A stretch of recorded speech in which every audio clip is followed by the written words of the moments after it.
Hi, this is an episode of Steelfur Speaks. I'm Steelfur, aka Finbar, London-based Flesh and Blood player. Welcome to the show. It's been 2 weeks since the last episode, 3 weeks since the last episode, so I apologise for everyone. Those of you who follow on Twitter, the keen-eyed of you will notice this. I did in fact have ear surgery a week and a half ago to fix a hole in my eardrum called a laryngeoplasty. So I've kind of been laid up, not doing too much talking or things that can stretch my eardrum, kind of just resting and of course pausing from just recording videos for the time being, but I am back and the world of Flesh and Blood moves on regardless. So what are we talking about? We were talking about banned and restricted announcements, obviously. Bit of national championships recapping, bit of skirmish chat. Look at these prizes. Oh my god. Obviously talking about conventions. We're talking about just all these latest articles, really. This is my spirit animal. We're just gonna, let's make this a little bit bigger. Let's just zoom in. My spirit animal, Terra, hopefully shows up in the adult version of the game at some point, because you guys know my thoughts about Blitz. But there we are. Rosetta's coming. We're super happy about Rosetta. Decompose is like my spirit, and I've already used the spirit animal joke. Decompose is just the best keyword I've ever heard, and I absolutely must have it. Much like I must have Heartbeat of Candlehold, so it looks like I am in fact buying back into Wizard, though I didn't really sell out of Wizard. I just didn't want to play Kano. But for all of you degenerates out there, I mean, I know it's here somewhere. Okay, maybe I don't know where it is, but I have a whiteboarded Storm Striders just sitting off camera, looking beautiful. So that will be coming back out of the... It's a pile of cards. Look, it's a pile of cards.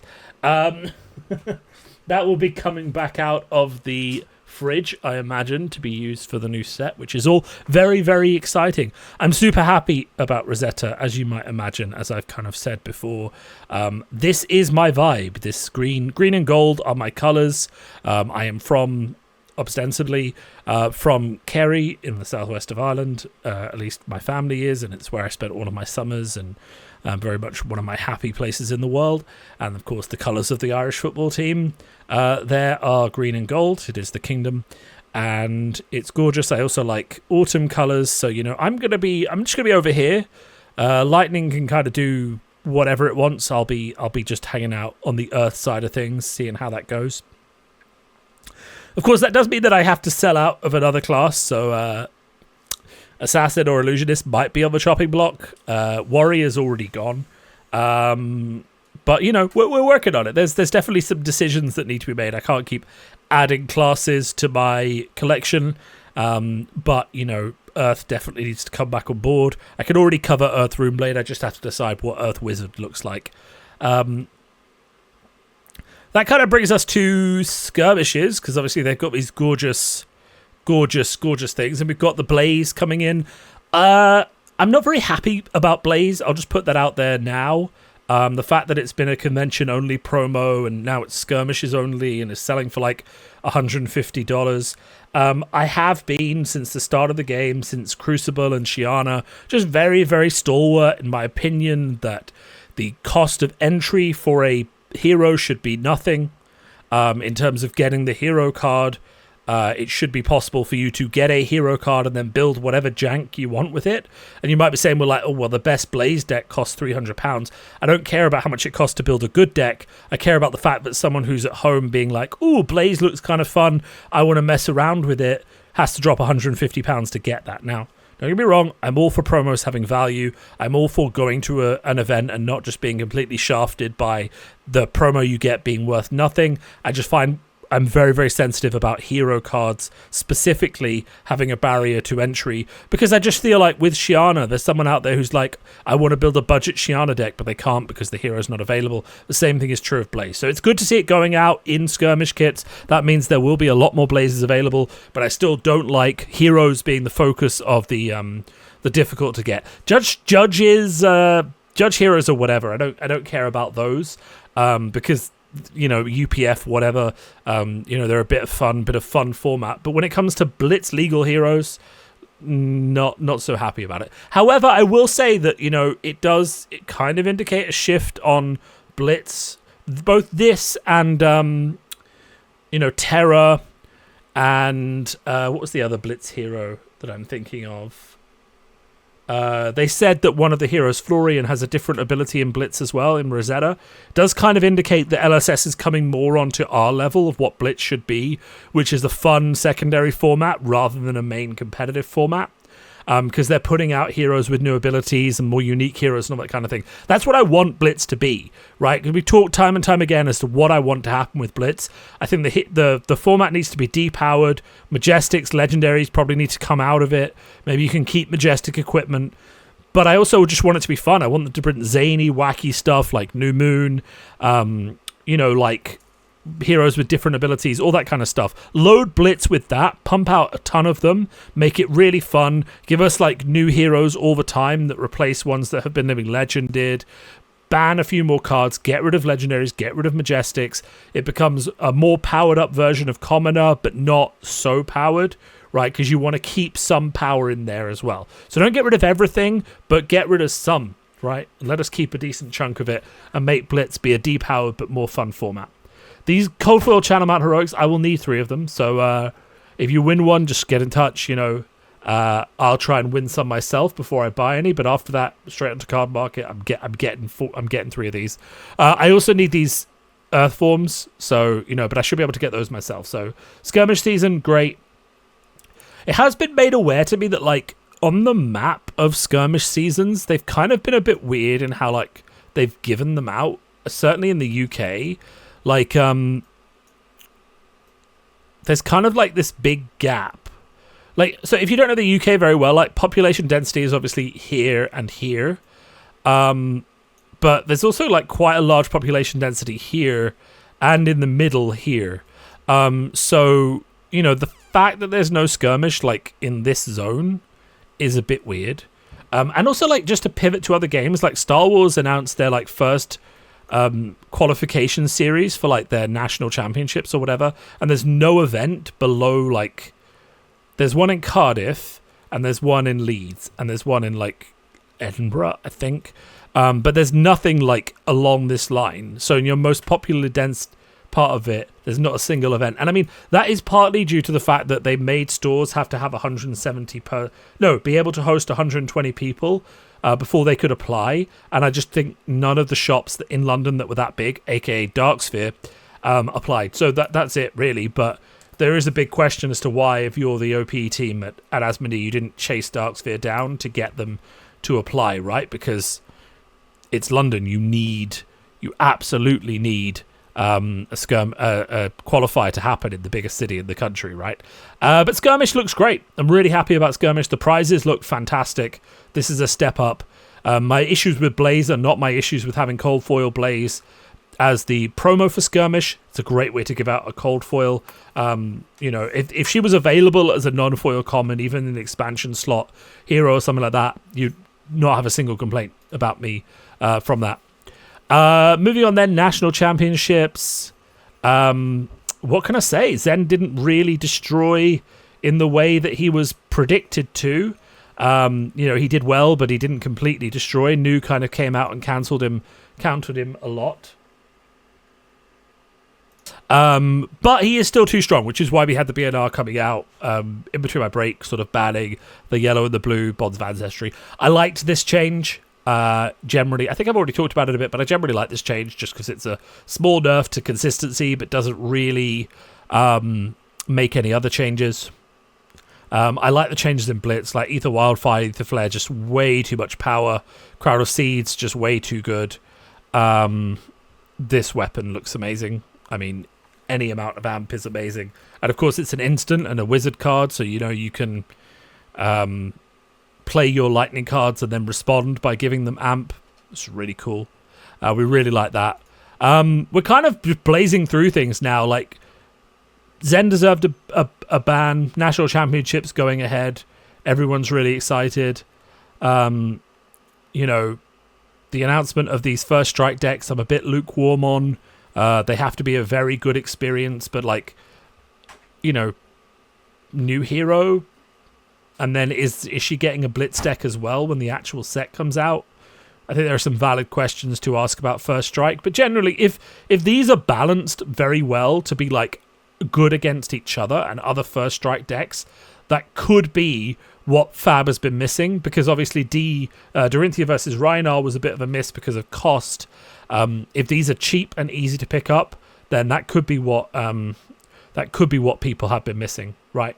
So I think that's really good. And then obviously having Terra with this gorgeous art is a little bit of spice that we quite like. What else is going on? I'm not going to do dumpster diving, like that's not. But the Collectors Week is coming up, which I think is interesting. We got a lot of useful information the last Collectors Week about print run updates and stuff like that. Which gave us a bit more of an idea of sort of how much stock was on the back end. And we've kind of had that data for a while, but it hasn't really changed in terms of like print run updates. Do we have it here? There was a collector's center. I can't find it now, but there was a print run list. I guess it's under each thing now, but we basically haven't had a set print run in a while, and it will be a really good just understanding of how the game is growing, especially because we can't have access to like the people who have experience on Gem in the last 90 days anymore, because they took that away because we were using it to figure out the player base growth, and I think it makes sense to take it away as well. Like, you don't want to be actively disclosing the growth of your product in the market. That gives people too much information about you, but print run figures will give us a good understanding of that, so it's kind of exciting that we're going to get that. Some collecting tips for beginners, aka have some money, bit of a giveaway, some interviews. It's a bit fun. I mean, for most people this is the main thing that's going to matter, and I'll help break it down and tell you how that compares to previous growth and where it shows the game trajectories on. And of course you have all of these interviews. While we're talking about collectors, there has obviously been a bit of drama in the past week. If you're not aware of it, one of the collectors who runs the Fabled Hunters channel, Saint, basically name dropped and called out a different creator who I don't think plays Fab anymore, called Alex from the Card Guys, and just said, he insulted him, not with like a massive insult, called him a bit of a jack-off. And then in response to that, and that was to do with like the dealings, the sales that Alex had tried to make to him that he hadn't been interested in. And in response to that, Alex kind of published all of his one-on-one discussions with Saint, which got a little bit tense and a bit heated. Specifically Saint's responses one time were quite rude, in terms of, telling him to fuck off, basically, and all these other kind of things. But there was also personal information involved in that too, about personal situations that I won't mention, that Saint was going through, that was shared as well very, very publicly. And then, of course, that leads to another video from Saint where he's like, this is why I responded that way, and this is why I'm not going to apologize for it. And it's very interesting, right? Because obviously I want to come at this from an objective perspective and say that lots of mistakes were made in this entire interaction. Obviously, initial blame, like if you throw shots at someone, so if you call someone out by name in video, expect to get some sort of response from them, especially in this age of media culture. If I say this person's a bit of an idiot, and that person then goes and makes a video about it, I can't really, expect anything different, especially if the person I call out is a content creator. Like, if I've done something to annoy someone and they make a video about how I'm, bad, I will probably respond to that video with my own side of things. But does that then give you the right to spoil all of your private conversations with someone and, also spoil personal information about them? I'm not talking about address or things like that. I'm actually talking about things that are more serious or just as serious, personal, private details about things that are happening in people's lives, just to prove that the way they interacted with you was bad. Probably also just not a good idea. So, if someone insults you in a video, feel free to come back and say, I don't agree with you and I don't think this should have happened. But to then put personal things about them is kind of a step too far. And then by the same token, like Saint's response, I don't agree with everything he put in his video. I don't really like his comparisons to the world of dating. Personally, it's not how I would phrase things. But I agree with his point that personal information shouldn't have been shared.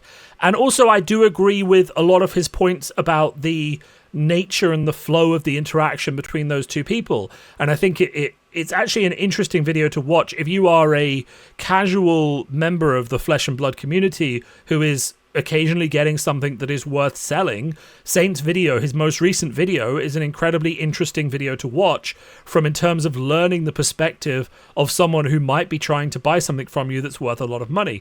So if we think about bringing this back to my personal experience that I can talk about, my only expensive fab sales have been things I have won, right? Playmats from Pro Tours, extended art rainbow foil tunics, the occasional gold foil that I've bought or traded for. And in general, that money ends up back in fab. Sometimes it doesn't because I tend to just spend it later on more cards to play the game. But the point is, when I'm dealing with those sales, I probably have been a bit too pushy every now and then, approaching someone who I viewed as a buyer to try and buy my thing that maybe isn't worth it to them. Now, specifically, I'm thinking about this cold foil Metacarpus nodes that I have, which is a 9.5 grade, so it is a gold label with PSA, but no one wants to buy it because it's not actually worth that much money. So what have I done with it? I offered it to a few people to buy. They said no. My response has just been to put it on eBay, lower the price every now and then, and eventually it's going to sell for however much it's worth, right? Because if I keep lowering the price, eventually I'll find a position where someone wants to buy it. Or the new set with the Wizards will come out, it'll be popular and someone will buy it. What I'm not doing is going to those people who originally said no and repeatedly being like, do you want it now? Do you want it now? Do you want it now? I kind of trust that the high-end people, they're tracking eBay, they're tracking those kind of things. They know that this exists. And in fact, when I offered it to someone, kind of the last person I offered it to was I think it was One Collectibles. They were like, "Oh, it's that one. Yeah, I'm good." And at that point, something kind of clicked and said, "People are watching eBay. They're watching the posts. They know what is available for sale, and if they do change their mind and they want it, they might come and get it." Right? Fab is not like, and that's not to say like if you're trying to sell. There's lots of different dynamics, right? Because there's the high-end dynamic, which is like, this is a card that's worth $4,000. Most people aren't going to buy that from you. And then there's the mid-range dynamic, which is, I've got this pile of playable Majestics, and maybe no one wanted them 6 months ago, but if I'm going to a vendor who's always selling Majestics, they might want them in 6 months' time. Or if a new set comes out that makes those class cards available, going back to that same vendor and saying, hey, look, I know you weren't interested in my collection 6 months ago. Do you want it now? That's a perfectly reasonable interaction, as long as you're listening to what their responses are. But I think Saint's point, which I think is quite interesting, is if you do end up with one of these high-end cards, you do need to think, what is the market value? And you do need to kind of do your research and talk to as many people as you can and try and take on a lot of the burden of figuring out the value and figuring out the best way to interact with the person who you're trying to sell it to, right? So what do I mean by that? I mean, okay, a high-end collector is obviously going to get a lot of people approaching them saying, hey, I want to buy X, I want to buy Y. You need to make the process as easy for them as possible, right? Because while a single seller is interested in getting a good price for you, 20% off so they can make a profit, high-end people know that this is much harder to shift. They know that if they're adding it to their own personal collection, they may never see money from it. And they probably have more people approaching them to buy stuff than you have things to sell, right? So you need to basically make it an easy process for them. You need to think more like you're in a service industry. You're not doing them a favor. It's a mutually beneficial relationship, but in some ways, there are more people who are going to try and sell, say, a cold foil Metacarpus nodes to a high-end collector than there are high-end collectors who are willing to buy Metacarpus nodes. And at some point in the future, that might change, but when that starts to change, the prices of these things will start to go up. Now, I do agree that it is difficult to price high-end things that do not move very often. And that's why you may just have to ask a lot of people. You may have to have a lot of conversations. You may have to start at a very high price and drop it down slowly to see where you start to get interest, or say all best offers and get some things come in. And ultimately, whether or not you're happy to sell it or not is up to you. For my EA Tunic, I have seen what it's worth on Card Market. I had it on Card Market for 6 months. No one bought it. Am I selling it for what it's worth on Card Market? I'm not. I'm selling it for less than that. I put a post up that said, I'm interested in selling this. I've heard this is a good price after I talked to 2 or 3 people. Is anyone interested? Guess what? The person who came back and made me an offer did not buy it for the amount that I posted about it on the Facebook group. But I said I was open to offers. And when he came back and said, I'm interested in buying it, are you accepting offers? The first thing I said was, I'm absolutely interested in what price you are keen to buy it from. And then he made an offer, and I just went and said, do I think that's a fair offer? I took that offer to a few friends of mine who deal more in high-end stuff, and I said, do you think this is fair? And they said, genuinely, the number of people who are buying this card is not that high. You need to think, could I get more for it in a couple of years? Maybe. Do I want to sell it now? And they said, if you want to sell it now, no one else is buying them. That is a good price, right? So that's where it ended up. It's like, yes, Card Market says it's worth this much. Yeah, the last time it sold on eBay, it was this much. But you've got a person in front of you who's offering you a price. Are you happy with that price? In my case, I was. And hopefully that sale goes through at Amsterdam this weekend, right? So, when you're dealing with something high-end, you need to take on the burden of work. You are the person who is benefiting. You are the person who stands to get a decent chunk of money. And you also need to be realistic with yourself and with others about how much is it actually worth. And a big driver of that is not how much did it sell for before. It's how much has it, like how many times has it sold recently? Is there actually demand? Is there liquidity in the product? Because if there isn't, the second the liquidity goes away, and I think it's become apparent to a lot of people in the last couple of years, the liquidity at the top end of fab collectibles is not there, right? There's not a lot of it. At the bottom end, in terms of shifting rainbow foil, legendaries, cold foils, even the EAs, all that kind of stuff, it's quite liquid. Like if I wanted to liquidate all the EA Marvels that I have from Mistvale, I could probably do that pretty quickly.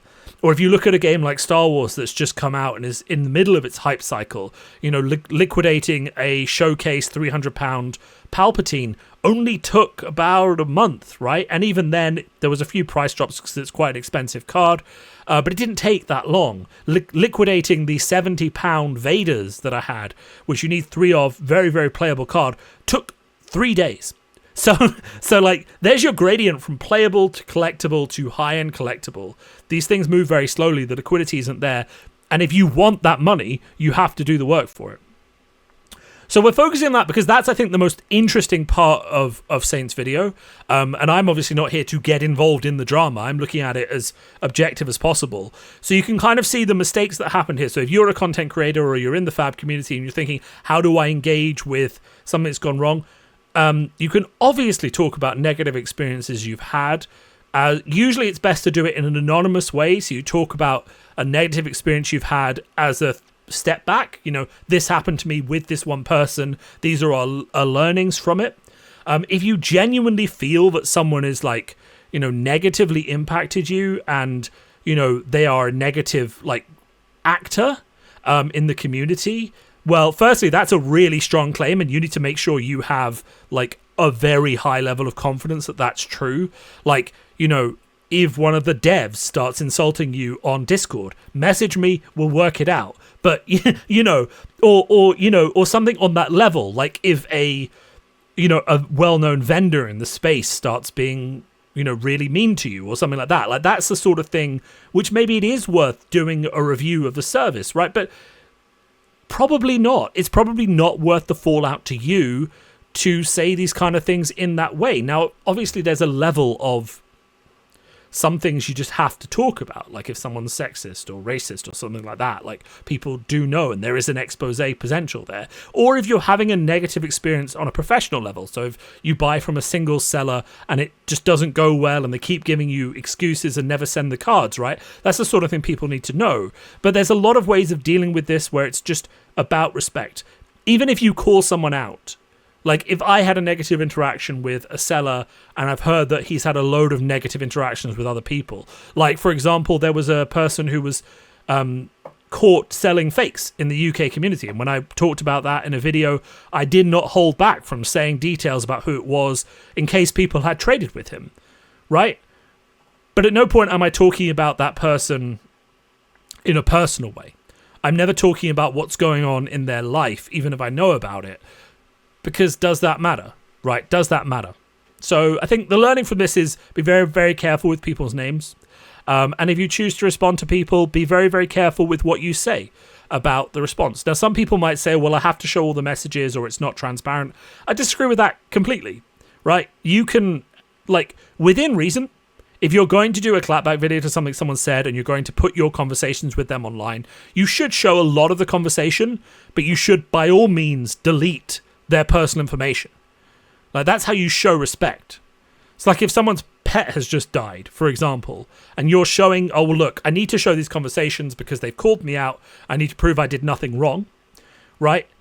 You could just block that out in the text, cover that bit in black, and just be like, I've edited that part because it's a personal information. And do you know what won't happen? You won't get a video from that person saying that person shouldn't have told that about me. You might even get an option of reconciliation where you go, look, I don't appreciate what you said about me. I've done a bit of a response, but obviously I'm not going to share these personal things that have happened to you because that's not my responsibility. That's not fair to you as a human being, right?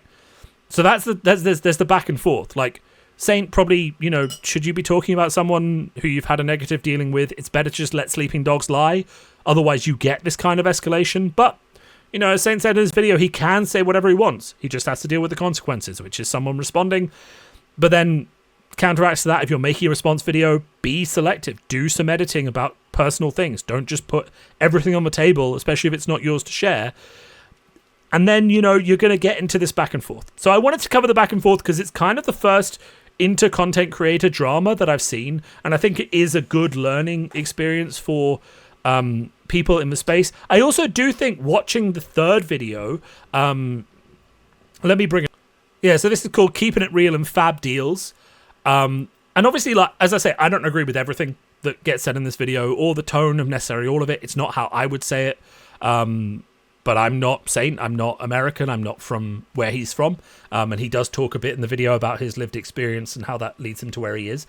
But I will say that if you are interested in wondering how does a time poor person in, you know, who's buying these cards actually process their interactions with people, then this is a very interesting video because he breaks down in quite a lot of detail, you know, what he sees as time wasting, what he sees as a good interaction, what he sees as you bringing value, and how he judges conversations.